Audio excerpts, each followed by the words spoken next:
How's it going, ChefConf? Very, very happy to be here. So, I'm new to Chef, but in the past, I've been a professor, a researcher, hardware performance engineer, and a sysadmin. Yes, I used to lay cable in 4-inch heels. As long as those toes were covered, I was fine, at least at IBM. I was also the lead researcher on the 2014 State of DevOps report. And I'm an expert in DevOps and sysadmin research. So I love data. I like talking about sysadmins and tech professionals. I like talking about DevOps. And I'm going to talk about what I see in the data when I do all my studies and about DevOps. Do we want to hear about what we see in the data? Yeah. Awesome. OK, here we go. So we've been hearing about how DevOps has real impacts on people and on teams and on companies. And I like stories, but I love data. The data shows us that DevOps has these impacts. And we're the ones making the differences. All of us here. And all of us watching on live stream. DevOps is now part of strategic investments that companies are making. We're no longer just sitting in corners and basements and dusty areas or in separate buildings. We're part of this movement. We're part of this. We're part of this story. This is our opportunity. This is our movement. This is your movement. It's making huge changes in the way IT as usual is done. It's happening across industries. It's happening throughout the world. And we, you, are the ones making this happen. We're the ones leading this charge.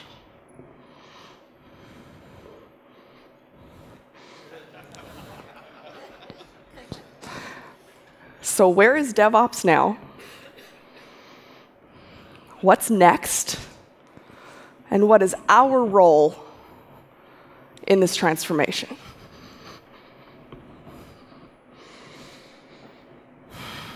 I see the future of DevOps as continuing to strategically partner with key functions as we speak in cliches, break down silos. We're no longer just DevOps, Dev and Ops, although really, we've known that, right? Sometimes people talk to us and they're like, oh, you're just Dev and you're just Ops. No, we've known that we aren't just DevOps. We're Dev, we're Ops, we're InfoSec. But now we're InfoSec, we're compliance, we're business. You know, as Barry mentioned and as we heard in the opening keynotes yesterday, there aren't businesses that run without software anymore. Every business is a software business. We're being invited to these conversations. So we already knew this. We've already started down this path. We will continue on our journey. And we will continue helping others along this path and telling others about it. This is where we really shine. This is where we truly deliver impact and value to our teams, to each other, to our companies, and to our community. And this is why I love DevOps. So what is our role in this DevOps movement and in its future? Our role is to take these key components one step further. We must make ourselves better, our teams better, our companies better, and our community better. This is our improvement kata. And really, this is why DevOps is special. This is ground up, and this is community focused. This isn't something that came out of a Harvard Business Review article and paper. This isn't something that came out of leadership that we must do. We know that this is something that came from us. The panel yesterday was such a beautiful example of this. Companies like Facebook and Gap, and now even Microsoft, they're starting to contribute back. They realize what value there is in community and in contributing back to this. So what does this look like? The key components that I'll be touching on are culture and community, tools and automation, and practice and process. So I'm going to start with culture and community, because it is such an essential foundation for everything else that we do. So what do we know? I've done the research on the key predictors of organizational performance, team performance, IT functions, and IT performance. And it's fascinating, because they're all the foundations of DevOps, every single one of them. So organizational culture that's, it's what we call a generative culture, is superior all around. But what is this? A generative culture is one that's high cooperation. The messengers are trained. A messenger isn't shot. Risks are shared. Bridging is encouraged. Bridging across functions, across functionality, across disciplines. Failure leads to inquiry. Novelty is implemented. If we think about it, that's exactly what DevOps is. And by the way, that actually was prompted by a PDF from John Allspaw, which is, as we all know, that's how John Allspaw communicates. He just sends PDFs. It also comes from a climate that values learning. And it doesn't just value learning, but it sees learning as an investment. You don't lose time to learning, but that's how we survive. This is how we thrive. It also comes from development and IT operations interactions viewed as wins. We know that we involve more groups, but that's a key component. And also job satisfaction. Employers out there, job satisfaction is a -- 1 predictor of IT and organizational performance across the board. Now, we've actually known it for years in research in several areas, but they've always wondered if it holds in IT. Shocker, of course it does. So we know it now too. So this is what we know. What's next? Well, one is empathy. Let's reach beyond cooperation and collaboration and strive for empathy. Let's sit with our peers and our colleagues. Brené Brown has a fantastic little video online on empathy. You can Google it. I love it. I think it's about 5 minutes. And I love DevOps because it's about making our work lives better.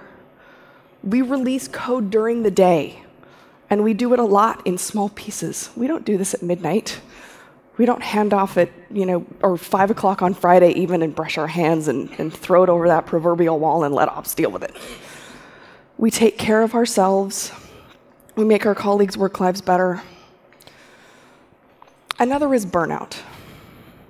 We know that burnout is a real issue in our community. Let us be present.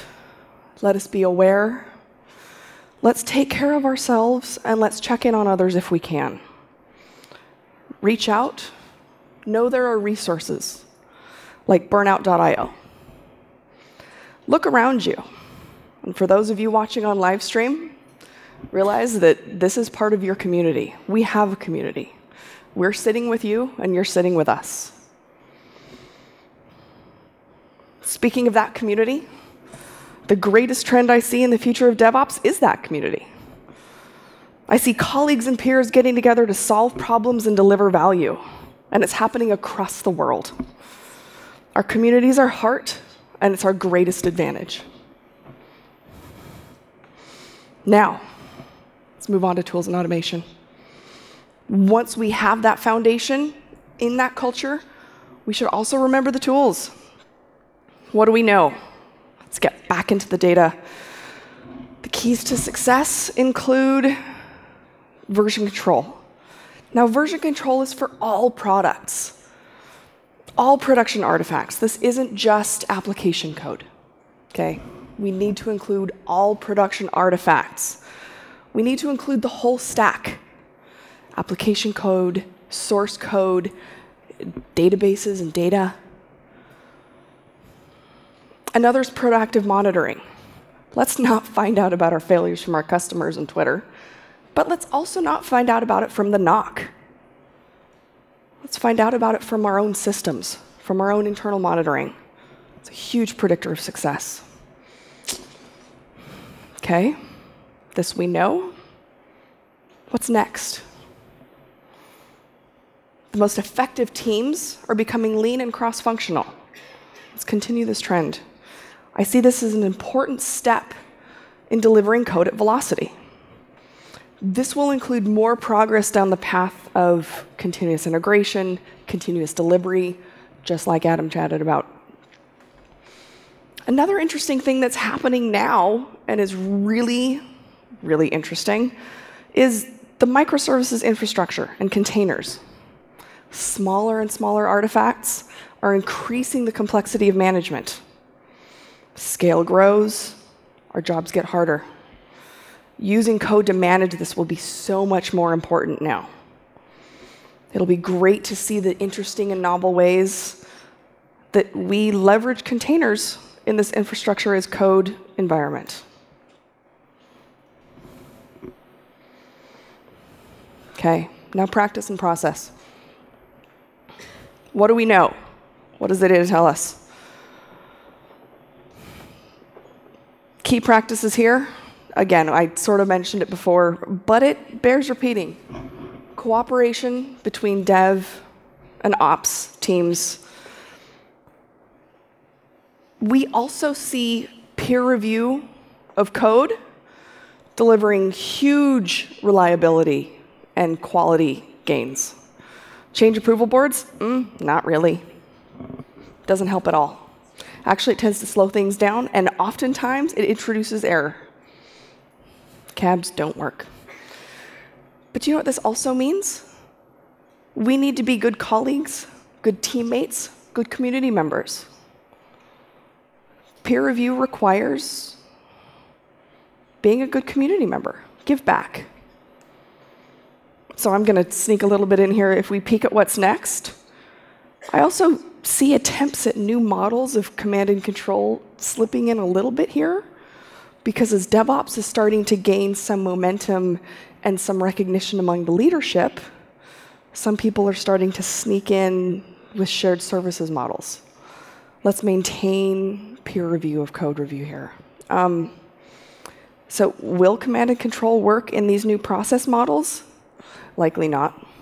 I don't see this trend panning out in anecdotal stories. I don't see it, and in some preliminary data, I don't see it either. And as John Allspaw says, you are the one in the best position to decide if it's time to ship code. We are the professionals. Okay, so this we know. What's next? Proactive and strategic planning. Take a seat at the table. We're the ones that know best what should be coming. Also, keep in mind, DevOps is all about value delivery for the business. I know this isn't usually our language, but it can be, and it should be. So practice. Think about it. InfoSec, compliance, collaboration with so many different players. We heard about this especially with the Standard Bank story yesterday. We've all known that DevOps was more than just Dev and Ops, but let's think about integrating these other players early in the process. I think that's going to be a big place we can contribute. Let's also keep in mind Kaizen and continuous improvement. It's interesting, for so many years, so many people tried to crack Toyota's code, and they never could. Do you want to know why? Because there was no way to crack it. All they did was keep improving. There's no formula, there's no rubber stamp. Once you improve, you just try to improve again. If you keep improving, you just keep getting better. Another thing I think we could do is just accelerate the service management process. One thing to note, every time you have a handoff, we lose 15 to 20% of your efficiency. See how much of this you can build into your code. Code can manage this. Let's build our policy into code. Let's build our infrastructure into code. If we can manage any of these handoffs in our code, every handoff we avoid will save 20% efficiency. Let's do that. This is such an exciting time for us to be in IT, and especially for us to be in DevOps. Because the work is awesome. We're making noticeable differences. We're making waves.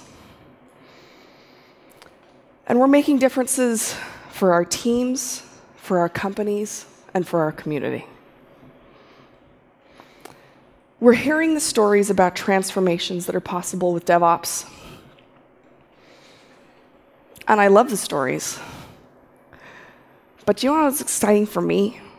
Is I'm seeing all of this in the data too. The change is real. The promise is real. And it starts with us. It starts with you. We know where we are. We know where we're headed. We are the future of IT, and we can make it happen with DevOps. Thank you.